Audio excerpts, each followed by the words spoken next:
What's up, everybody? It's your boy Dave Drakes, and we're back for your favorite motocross podcast in the entire world, Inside the Rig, the Team Unfiltered. And of course, I'm joined by everyone's favorite privateer, the Kawasaki assassin, the one and only Mr. Cade Clason. What's up, Double D? What's We're up, here. buddy? We're digging. We're here. We're here It feels like we just did this. because we kind of did. We did. We did. But, It's a whole thing. It's only going to be us today. Yep. We had some malfunctions yesterday. Unfortunately. Some problems with the data transfer of all of the things that happen. So Correct. we don't have an episode from yesterday with Steven. It's been a long 2-3 weeks, Dave. Yeah. You know, we haven't done one of these since San Diego. haven't. Since after San Diego. Yes. We ran into some scheduling issues after San Diego, and then we're like, yeah, this is why we scheduled in some weeks off. You know, we're gonna miss a couple, and you know, we'll get Steven on the next week. Well, then next week, Cade snaps his collarbone in half, which we're gonna get into. Broke my heart, buddy. Broke Yeah. my heart. So, I'm like, Dave, I can't. I'm dying. Like, we record on Monday or Tuesday. I had just gotten home. I had a snowstorm. I was supposed to have surgery on Tuesday. The snowstorm screwed up my surgery. So then it got pushed to Thursday. And I wasn't very happy. Still not. So yeah, everything got pushed. And then, you know, we recorded one with Steven yesterday. And nothing went well. It was just a shitstorm from the beginning. It was mayhem. And then at the end of the time, we couldn't use any of it. So we're here. It's just going to be Dave and I this week. We're going to chat about everything that's happened from San Diego to now. And we're going to get everyone caught up on the shit show because my team is literally falling apart at the helm from all the riders. We're all hurt except Mitchell. You know, that gives me a chance to be Julian's ringer when it comes to hopping in the gear and on the big, you know, the big saddle. So, Julian, if you're listening and you need a very slow, washed up vet rider, come holler at your boy. No, that's not going to happen. Good try, though. So, I could pass the Cade. For sure, dude. You know, Cade, why have you been tanning so much? Dude, Cade is really bulked up. Yeah, Cade's gotten thick. He's no longer a twig on a stick, dude. So yeah, I mean, where do you want to start, Dave Lee? I mean, I guess we could just start with Mitchell's podcast was good. We got some awesome. I got some good feedback from that one. We started to fix some of our audio issues. We did. The guys are starting to learn. Besides Mitchell's beard rubbing on his mic for a little while, that was driving me nuts, and I thought it was just his crappy headphones. And then at the end, I just kind of figured it out. So that's a part of it. It's a learning curve, but you know we're getting better. So the team, you know, So the team went into A2. We had a good week. I had a great week, actually, leading into A2. Walk me through that. What consists of a good week for Cade Clason? Well, I don't know if you guys remember, but I was complaining about my suspension. I had moved in the right direction for San Diego, but they didn't bring me the right springs. And so I was like, I argued with them. I got what I wanted. And I was significantly more aggressive at Anaheim 2. My suspension was way better. I actually kind of got into it with Craig and Julian in the rig, which we can talk about. This is at Anaheim 2.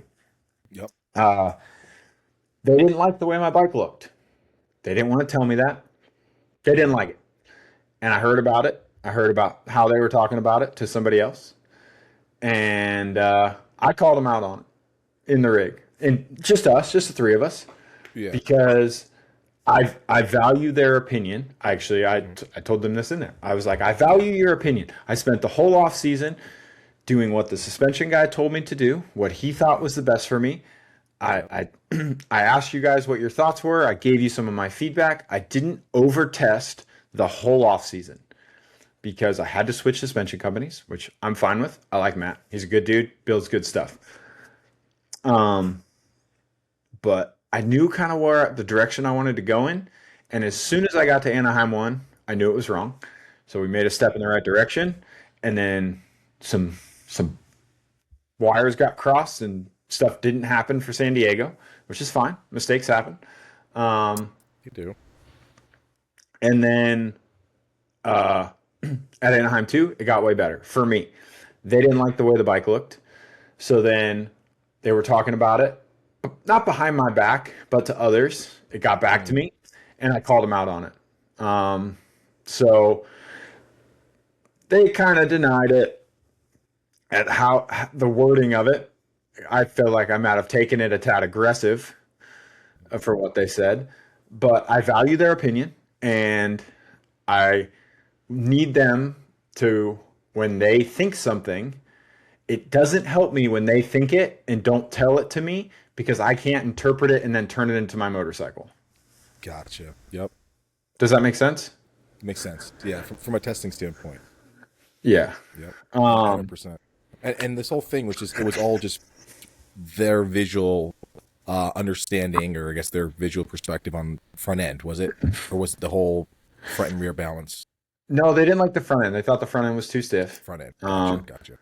So we were kind of fighting that, but it was just like I was so much more comfortable in a straight line. I was willing to give up a little bit of comfort in the corners, but I didn't even really feel like it was hindering me, and they thought it was, even though that was the best I'd qualified all year. That was the best I rode races all year. My starts still sucked, but that was obviously just different, right?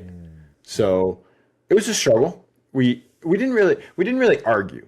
I came in a little hot because I thought they were talking shit and didn't want to tell me their opinion. They said that's not how it went, and it was actually smooth sailing. Like, it was no big deal.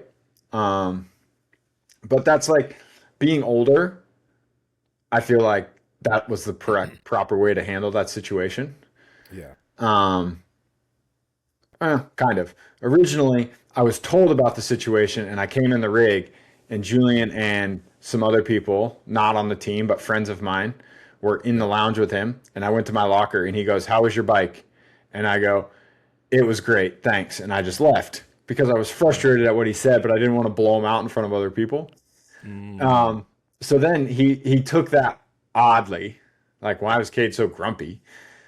And then I waited like a half an hour to talk to him about it. So that was probably, a maturing moment. But like, if that situation happens to somebody else on the team, they may not bring it up, and they just are pissed at Julian and Craig. Just stews and turns into resentment and all that. Hey, turn your thing down just a little bit.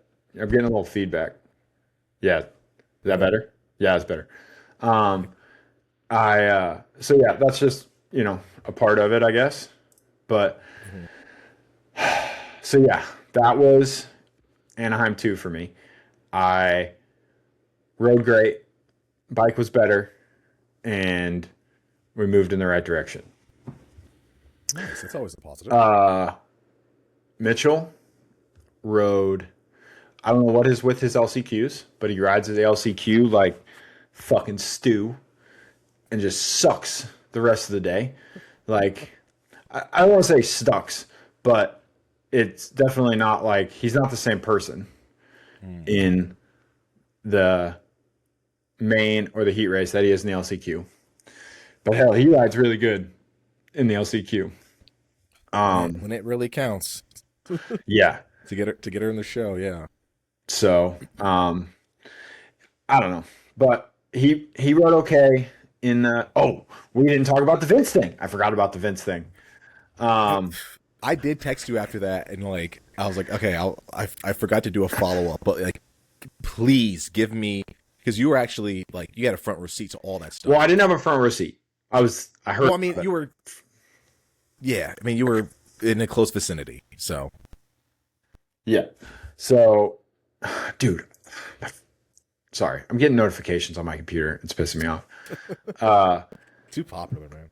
yeah. So I don't know exactly why Mitchell decided to go over there. I don't know what made him think it was going to be a good So, idea. But so for those who walk me don't back a little bit know, more on the track. Take us to on the track on the night to the track, whole thing. Yep. Mitchell passed him with 2 turns to go Hmm. for 19th, and then Vince cuts the corner. It was kind of a sick pass. I don't know why. Like it wasn't that bad.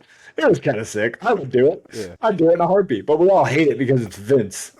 Um, but so yeah, Vince cuts the last corner, Hmm. kind of pins it across the track and doesn't leave Mitchell any room. And Mitchell was, first of all, Mitchell shouldn't have left the door wide open after passing Vince in the second to last corner. He shouldn't have ripped the top of the berm like Chase Sexton and then not even bothered to think about letting off the throttle coming out of the corner when Vince was right there. All of these things were going against Mitchell. So, yeah, basically, Mitchell left the door open and gets cleaned out in the last corner. Okay. Uh, he then gets up. I think he still gets like 20th, right? He beats Ryan Baris and somebody else. Uh, doesn't come back to our rig. And you could see it happen on TV because they were right behind the leaders. So, like, it happened and everyone saw it. So I was like, damn. But he doesn't come back to the rig. He doesn't come back to the rig for no joke, like 40 minutes. So he goes over, yeah, he goes over to their rig. They have a conversation outside, pretty civil, I guess.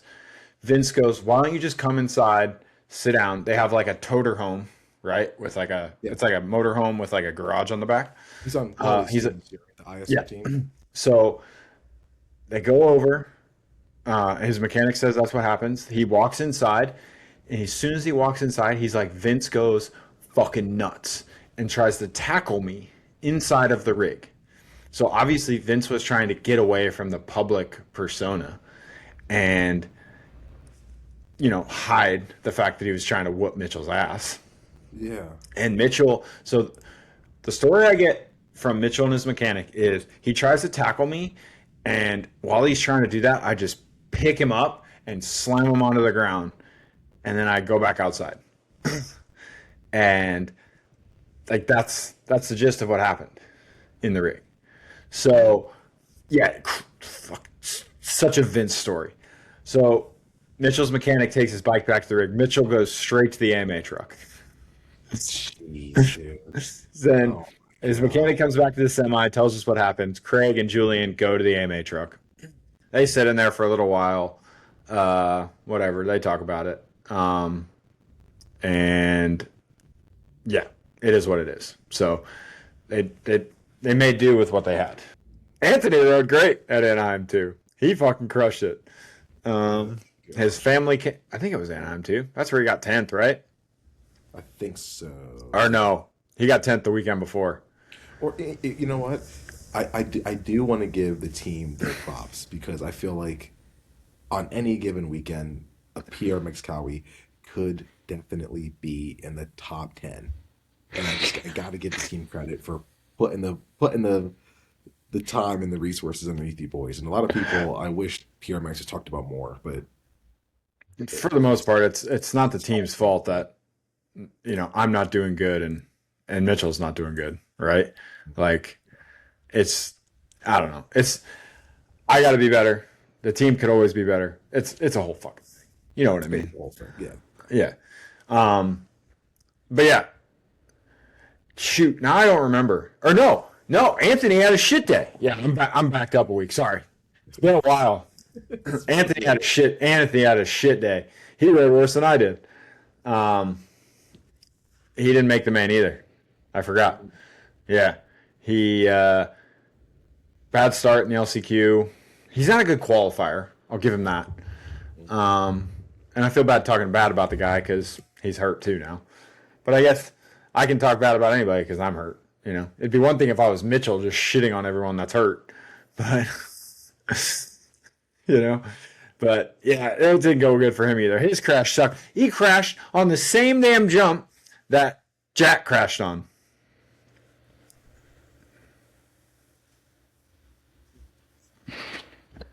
Yeah, it's not ideal. Yeah, so well, kind of. He was doing a different combination, but same five singles that Jack crashed on. So you want to hear a crazy stat? I feel bad for Logan Leitzel because he's the only one who hasn't been hurt yet. Every one of our 250 riders has broken a bone in their wrist since November.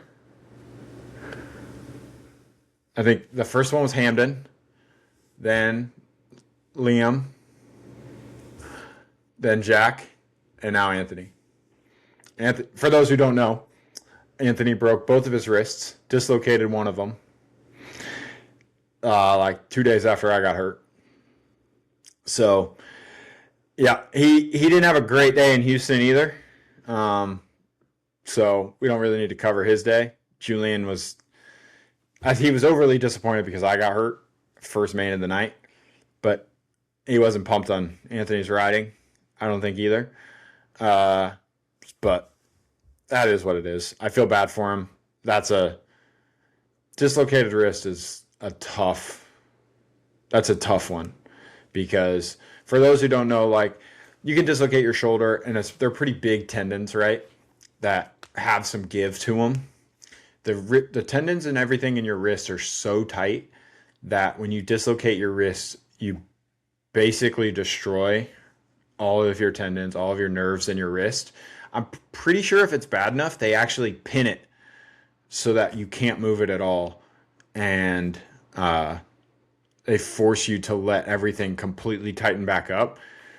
It's like a 6 or 8 month thing, I think, to heal from. Crazy and like compounded because like you don't have a crazy amount of blood flow going through a lot of like those Correct. those like your growth plates and all this other stuff. Yeah, once you get to here, like that blood flow like really stops. That's why broken hands and fingers kind of take forever to heal. Take forever. Yep. Yeah, where like my arm last year healed super fast. So yeah, his Houston was okay. Got even worse after it. Mitchell's Houston, dude, hold on. Have you seen the quad that Mitchell jumped in Houston? Yes. How? Number one, how do you? He jumped it on press day, like for no reason.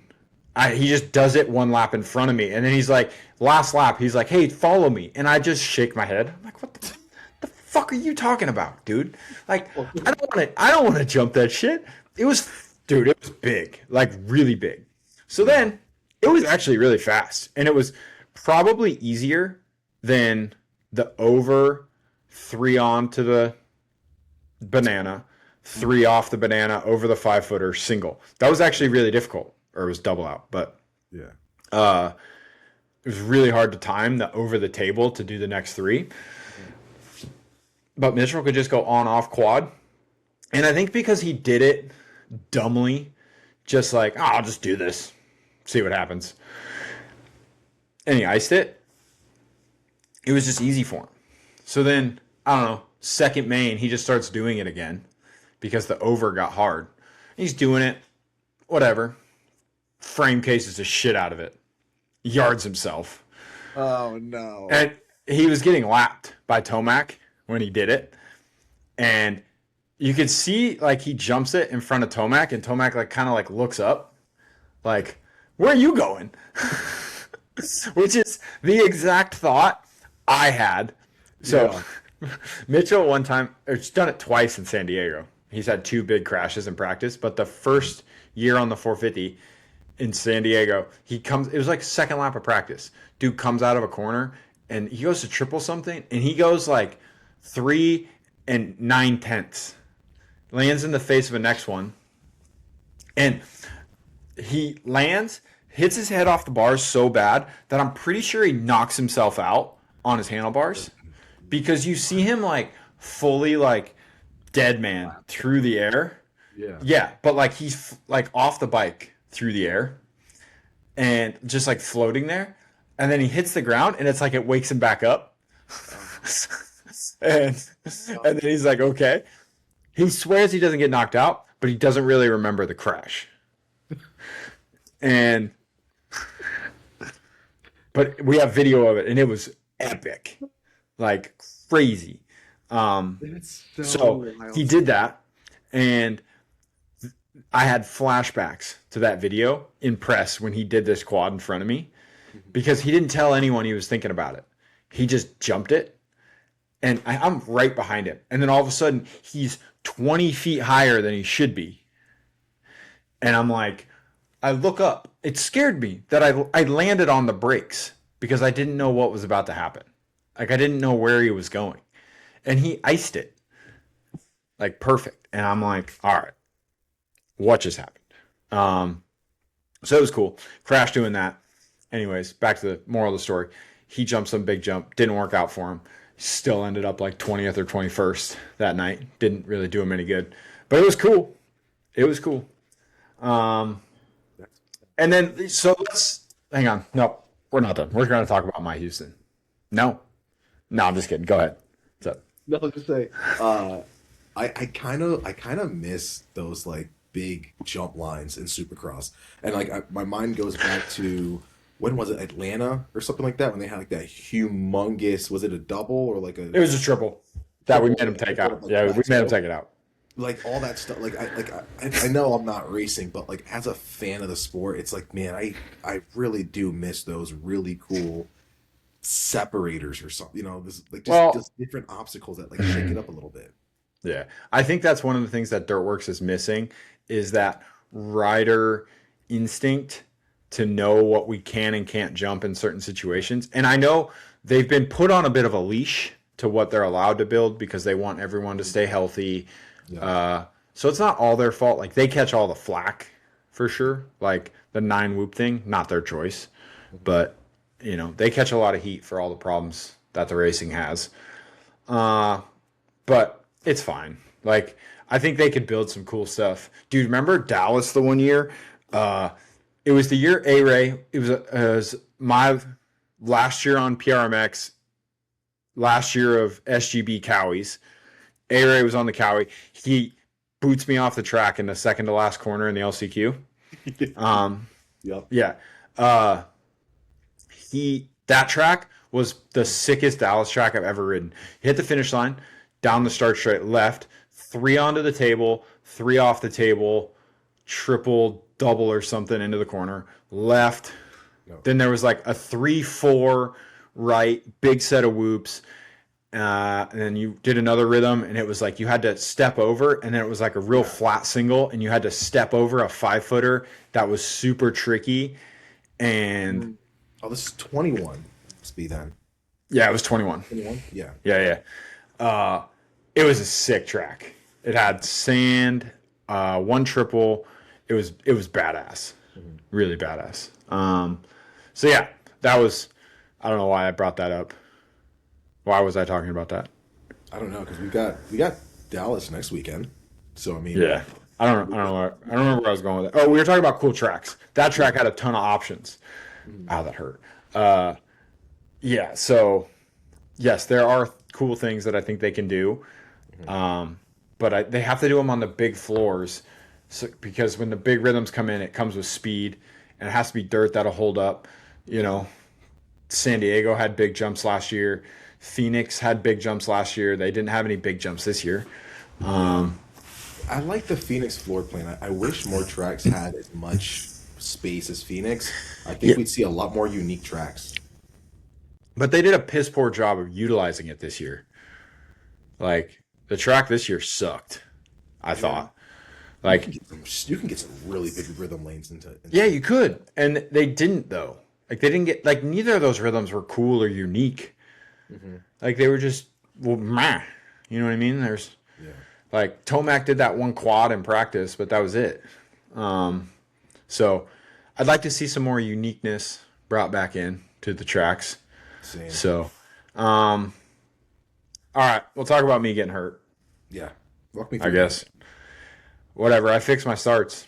That's all I give a fuck about.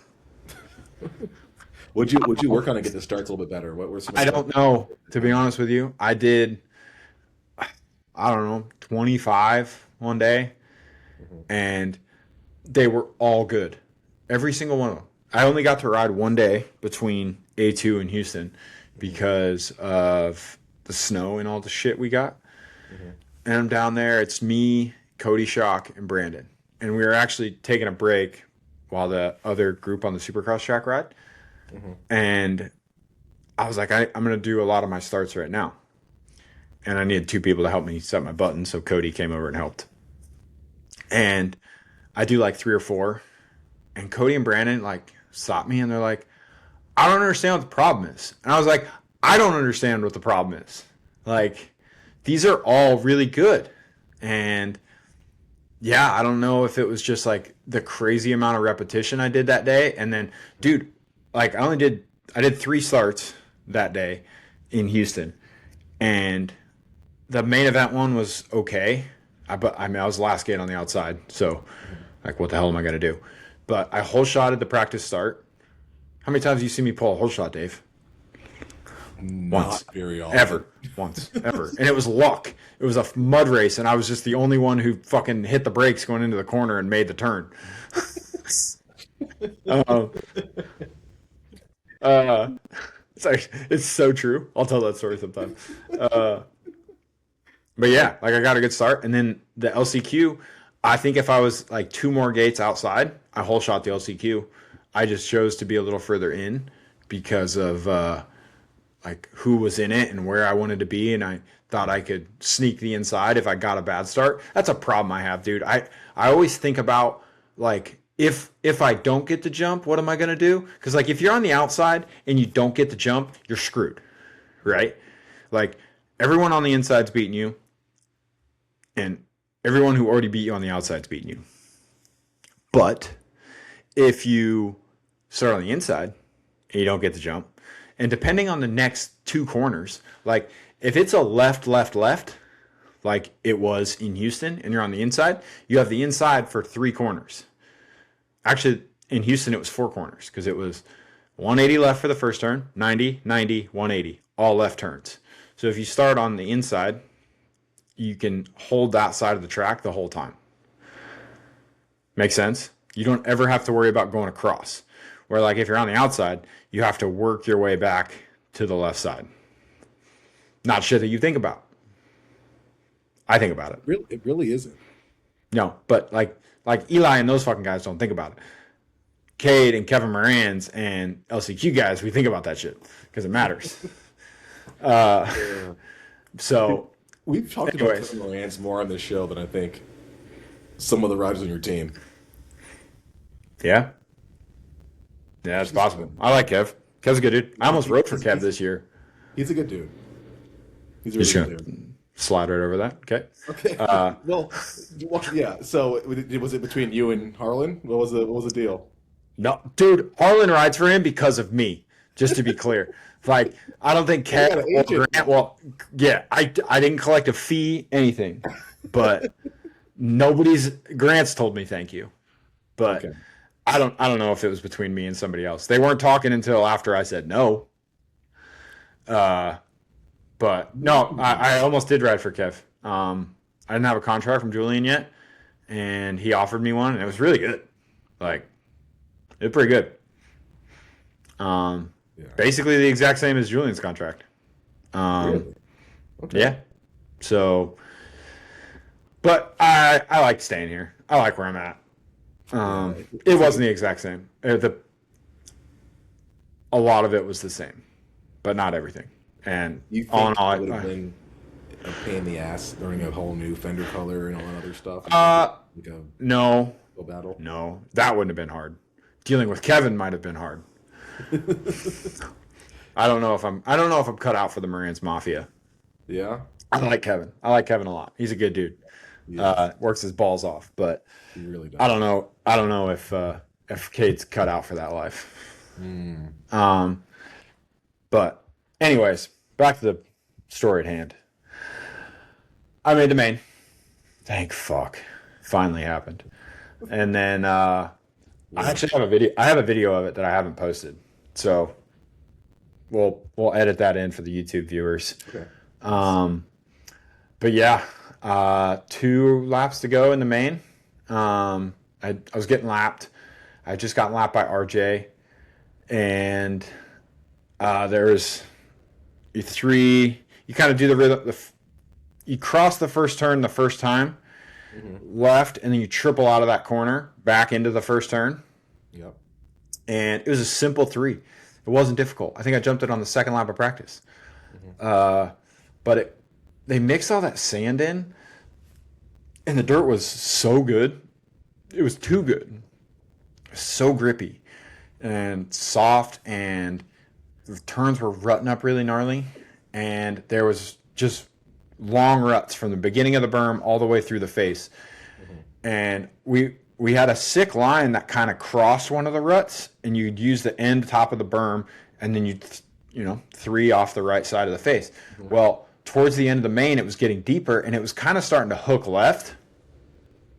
And I was going through the berm, and I like kind of dab my foot, and it like kind of leans me more to the left, and I drag my foot peg off the face, and I just endo, like not a ton, but I endo, and I'm short, and I'm kind of like, since I'm endoing, I'm kind of sideways, and you can see it in the video, but like I take the impact like a champ for the most part, but it like kind of throws me off my bike, my right side, and I fall on my right side onto the first turn where it's like super hard pack, land right on my shoulder.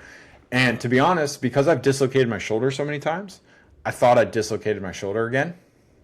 No. So I'm like, oh crap. And I'm kind of running off the track, and I throw my arm in a circle, and I feel my collarbone go like that. Oh. Yeah. That's the worst.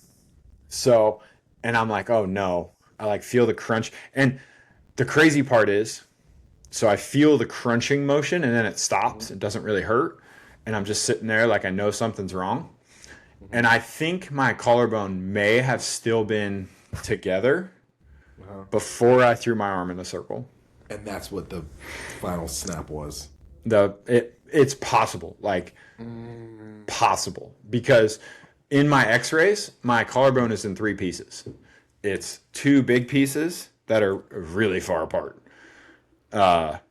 And so like if your collarbone is normally 0 degrees like this, because like this is where it comes down into your chest, and this is like my shoulder.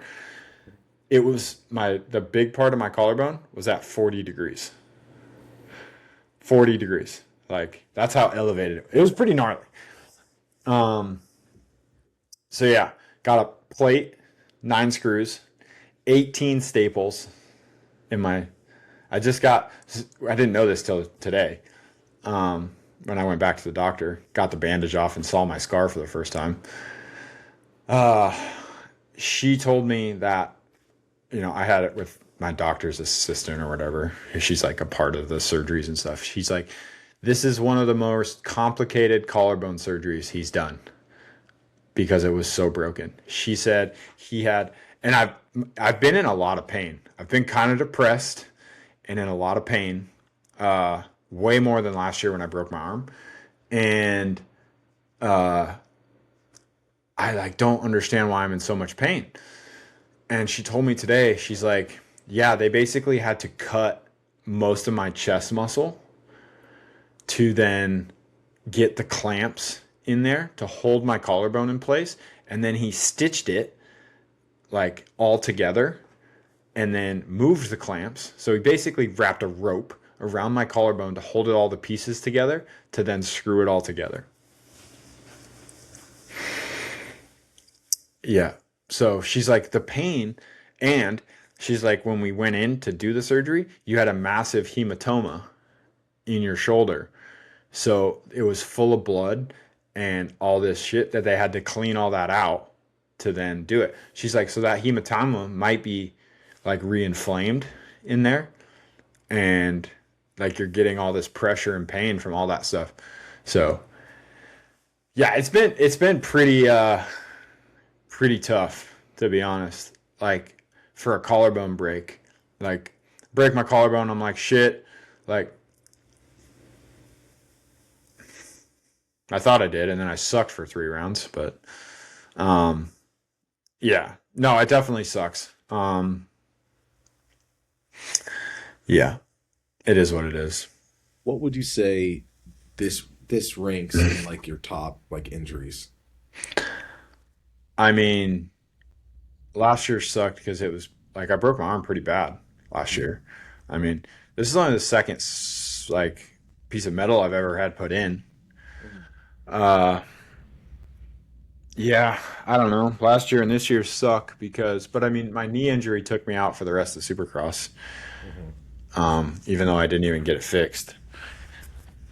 But yeah, it sucks. I guess I don't know how bad it is until I come back, right? Like Yeah. I'm still only a week and 2 days into this thing. Were they giving you So ETA to be back? they don't, if it was a normal collarbone, I Hmm. think I'd race in 2 weeks. But being the extent of it, Hmm. my goal is Birmingham, which is the week after the break, and then I'd get to race the last 8 rounds. Uh, so I miss Phoenix, I'll Hmm. miss Seattle, Dallas, Daytona, and Indy. So that's five, Yeah. right? So I raced four, I'd miss five, I'd get to race the last eight. So that's the goal right now is to heal up. That way, if I miss a couple weeks, I could probably get if I can start riding like between Daytona and Indy, I could get like 2.5 weeks back on the bike Yeah. before I'd have to go race, which I think would be okay. Um, we'll see, man. I mean, it's a fucking shot in the dark, really. I mean, this thing's got to heal, right? There's obviously so what I was saying is there's two pieces that the two big pieces touch, and then there's a smaller piece like below it that like broke off. So Hmm. it's like the smaller piece is like a triangle, and then there's two like longer like pieces that go up the sides of that triangle, if that Yeah. makes sense. And like I don't even understand how it breaks like that. Number one, but um, yeah. So we'll see what happens. I go back on Tuesday, so next time we do an episode, maybe I'll have a new X-ray photo we'll throw in here. Yeah. Yeah. I'm curious to see like how the healing process goes because I mean I don't know what it is, but like moto athletes, dude, I feel like you guys heal so quickly. Like the progression of how you guys heal. Well, I don't know well, because we're you guys healthy, Dave. always. Well, yeah, but like I mean, it almost seems like a little superhuman. Meanwhile, snapped my Achilles overshooting a triple, and I was out for an entire year. So, you know, Well, there's yeah. There's a big difference between someone who's healthy and has good blood flow and eats healthy and people who are just normal people who like yeah they're active but they're not like active and healthy lifestyles are our lives like yeah, all of us, you know what I mean? And like I don't understand why more people don't care about what they put in their body. Hold on, did you watch the Super Bowl? not really. No. Bro, if you haven't seen the Mike Tyson Eat Real Food commercial yet, you need I've to go watch it I've heard because about it it. is great. It's a great commercial. And RFK, if you did that, more power to you. Oh goodness. So, and for those who are watching on YouTube, I'm a weekend a half out. Look at how much I'm moving this thing. Like, Yeah. don't be You got surprised when the when chicken when wings your flex, boy. dude. Yeah, it's getting there. She told me I could start Yeah. moving it gingerly. So I gotta keep this bandage on. I'm still not allowed to get it wet. I guess you're not allowed to get staples wet. I didn't know So that was a are we thing. getting sympathy massages from Sarah? Is she doing like, Fuck no. God dude? no. That's the She's one thing that like I I don't wish I I could like convince Mary to do what I'm hurt. Like, dude, can I just please get like I have to go to like my no. physical therapist and stuff and like I'll tell you I what. don't know. She's this is the most sympathetic she's ever been with me Yeah. getting hurt. I think she can tell I'm a little sad. She's also Uh, like she's a tough lady too, dude. She's you know, you ain't got to tell me, bro. yeah, You ain't got to tell me. she's My tough. wife is a she's tough. Yeah. Yeah. She's great. But no, she's been good. I finished our fireplace in our bedroom. So before Houston, I started the electric fireplace thing in our Yeah. bedroom that I was doing, and built this whole frame, did it all, put the fireplace in. I was like, oh, dude, she wasn't going to be home. So I was like, I'll finish it when I get home from Houston. I'll finish all the trim, all that stuff. So all she has to do when she gets, I'm not allowed to paint. I'm not a painter. I get paint fucking everywhere on everything. Not good at. So I was like, she can just paint the trim when she gets home. Yeah. And of course, she fucking has to come home early from her trip because I'm hurt and gotta have surgery. Um, so she gets home. And have you ever tried to cut crown molding? Yes. Do you know how much of a pain in the ass that is? It's insanely difficult. Imagine doing it while trying to tell somebody else what to do when you don't know what you're doing and I can't do anything.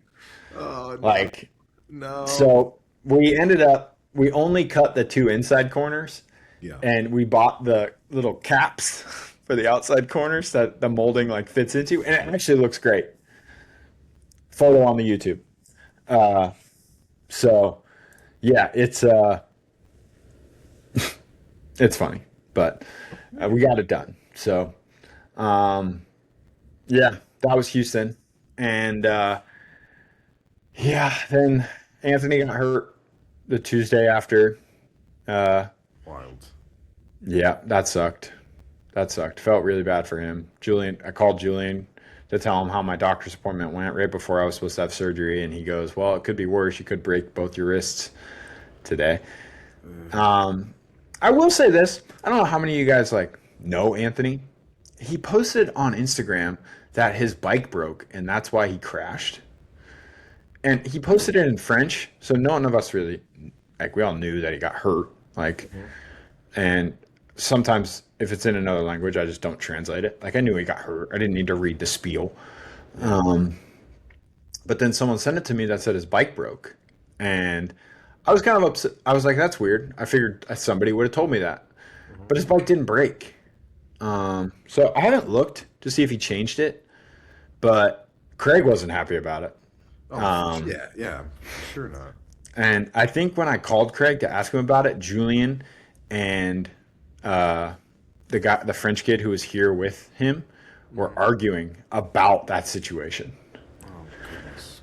So I don't really, I don't really know the ins and outs of that. Yeah. I should ask. We could ask Steven that yesterday. Yeah, yeah. We I could forgot about that. yeah, yeah. We gotta dig into that for the next one for sure. Yeah, we'll get some more inside scoop. Inside nitty gritty. Um, But yeah. so So for this weekend, teams obviously going to Seattle. We well, talked. we skipped Phoenix, Oh yes. but God dang it! Why do I feel like I have more races elapsed than what? yes, Dave. That's why somebody else is editing the podcast now because we're I'm so behind. tired. I'm so tired, dude. So tired. So yeah, I don't know. Freaking Logan Leitzel, good friend of the team. He's a good Yeah, good rider, dude. Good dude. younger guy. He filled in this weekend on a 250. He missed it by one in both the heat race and the LCQ. And I don't really know why he chose not to listen to me when I texted him about lines and rhythms, but he chose not to listen to me. And I think that's what cost him. And I told him that. I was very upset with him for that, but it is what it is. He didn't want to listen. So Mitchell made it out of the LCQ again, broke history as the only person to make it in the first 5 main events of the year out of the LCQ. Um, quite impressive. Not a feat that anyone wants to have, but he has it. I think the record before was 4, and it was like Bobby K or some shit. Um, so yeah, Seattle. The team had some semi issues, so I got the spiel today from Julian on that Yeah, yeah, situation. yeah, yeah. 'Cause The tr you and I were confused yesterday. We're like, wait, what? Yeah, Steven wasn't Going the explaining it whole good, thing? Yeah. but so the truck broke down on the way to Phoenix. Uh, the trailer got towed from Albuquerque to Phoenix. Then uh, they got dropped off at the stadium. Mm-hmm. It stayed at the stadium the whole time.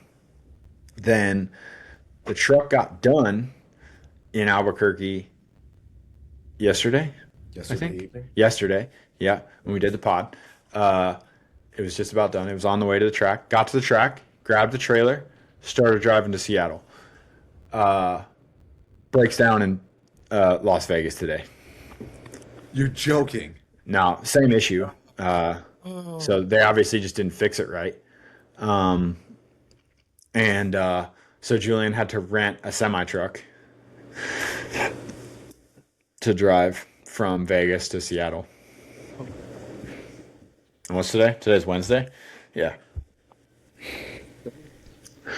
These are the things, like, literally when Cade and I say, like, so much goes on, there's so many variables that play. And this is just one story. This is just one occurrence of this stuff happening. This stuff happens probably more than you and I hear about it, Cade. Yeah, it's a whole thing. Good. So there's so much shit, like, and the crazy part is the reason I got the spiel was because I called Julian today to be like, hey, that order of gas that was supposed to come for me never showed up. I forgot about it because I'm not riding. But, and he's like, oh, yeah, I don't know. That should have been there by now. And, so then he gives me he's like, oh, yeah, he's like, I'm dealing with some crap right now. I guess he had to like open a new business account to be able to like lease a semi truck. So he's like, he's died, dude. He's just Jules is riding the struggle bus. So if anyone wants to just say a prayer for Jules, that'd be nice. His stress levels. We don't need a heart attack from him. He employs way too many people. This ain't Landman, dude. His wife ain't gonna run the team when he's gone. So, So this weekend, we had talked about it with Steven, but it's probably gonna be a mutter. It's Wednesday night. They're just about to start hauling dirt in, because they weren't allowed to start hauling dirt in until after the Super Bowl parade, and that was today. Normally they start on Monday, so the Dirtworks guys are stressed in our group chat. But so the nice thing about Seattle is even if it rains on race day, everything is inside except the racetrack. Yeah. You know what's great about Seattle that nobody knows that doesn't go to that stupid race? The stadium next door has a roof. Thank you. No one else mentions that. Yeah, but the reason they don't mention it is because it's not possible to race in it because there's no way to get dirt in the stadium. They don't have a tunnel that's big enough for loaders and dump trucks. It's just it's cold, it's windy, it sucks. It's rainy. The worst part about it is Seattle's crowd is phenomenal. The city's cool. The city is cool. City's cool, yes. Yeah, city's cool. Good stuff to eat. Cool city vibe. Everything about that race is sweet. It's awesome. Except the fact that there's no roof. Like, why is there no roof? Like, and the other question is, why can't we go there in the first weekend of May? Thank you. Like, okay, we got to change it around. I get it. Move it to a date that actually makes sense, where it might actually be warm. First of all, why the F are we going there on February 14th? Yeah. Why are we in Denver in the middle of winter? Mile high. You remember the year it snowed? Yeah, but Denver's always been at the end. It just happened to snow that year. Yeah. It just happened to snow that year. I think it was 2014, 2015. Where no. Yeah, we were on track walk and it was like snowing. I'm like, why are we here? No, that was the first year they went back. Remember how Blue Groove the whoops were that year? Yes. They looked like literal polished concrete. Oh goodness. Well, there's moisture up there. Yeah. So, I don't know, man. Like shift. Obviously, it's all availability stuff. I don't understand why we're going to Seattle this early, anyways. We've never gone this early, but it's dumb in my opinion. So, the boys are grinding it out. Mitchell and Logan will be the only guys there. Steven, my mechanic, is going to be his mechanic this weekend. Okay. Nice. So because he stayed on the rig. It's stupid expensive to fly to Phoenix and to fly to Seattle. I think I had spent like $1,400 on flights for those races, something stupid. So Jules was like, "Hey, why don't you just stay on the rig, Steven? Take care of a bunch of on-rig stuff for the team that week," and he was going to. And so rather than buy his mechanic a ticket, he just kept in there. And yeah. Smart move. So team saving a little bit of money, not sending so many people to the races right now, but it's been a pain in the ass. But East Coast is coming. The kids are coming. Maybe we got to get Liam or one of these kids on. Maybe Hamden. I don't know. We'll get one of them on. Liam would be cool because he's got some stuff to talk about from AX, doesn't he? From Arena Cross. Well, they both technically did AX. Yeah. But yeah, we could talk to Liam. We could do Liam first. But yeah, we're gonna figure this out. We're gonna get our guests back. Hopefully the editing is good this week. Drop us a comment. Let us know how we're doing. Let me know if you guys hear what I was hearing with Dave's audio, because I don't know what was going on with that. Just put in the comments that Cade is crazy, and that you heard that Cade is just very hard to work with from his mechanic. just put like that real. I forgot that, dude. Some of the stories that we told yesterday were so good. We laughed. That was honestly like, we need to edit some of those out and clip them, just because they're funny. Like there was some moments. I'm sorry we missed it. We're hoping on Monday Steven's going to be at my house, and we're just going to do it in person. That way we're cutting out some complications. So if you guys listen, share the pod. Maybe more people listen. You can acquire some nicer content, get Dave some nicer Wi-Fi, maybe a nicer hotel room for the weeks when he's not.